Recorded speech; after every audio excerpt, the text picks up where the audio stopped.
দেখো বন্ধুরা, আজকে বানাবো রুই মাছের ঝোল। তাই লম্বা লম্বা করে বড় বড় করে আলু কেটে নিয়েছি। আর এখানে দেখো মাছগুলি ভাজা করে নিয়েছি। আর এখন আলুটা অনেকটা ভাজা হয়ে গেছে, দিয়ে দেবো স্বাদ মতো লবণ, দিয়ে দেবো হলুদ, দিয়ে আর একটু ভেজে নেব।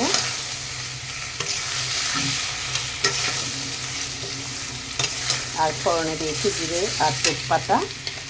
আর এখন দেব জিরে, লঙ্কা আর আদা বাটা। আর দিয়ে দেবো একটু টমেটো।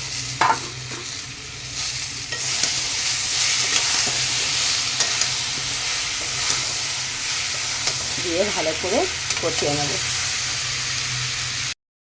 তো দেখো বন্ধুরা, ভালো করে আলুর সঙ্গে মশলা কষিয়ে নিয়েছি।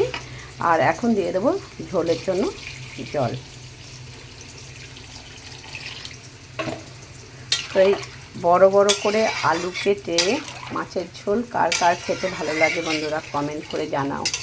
আর যার যার খেতে ইচ্ছা করছে ঝোলটা দেখে, তো চলে আসতে পারো আজকে আমার বাড়িতে।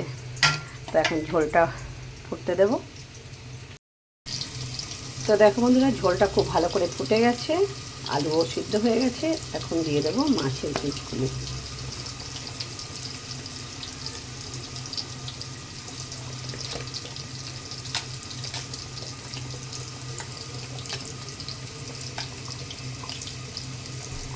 তো দেখো মাছের ঝোল একদম রেডি বন্ধুরা।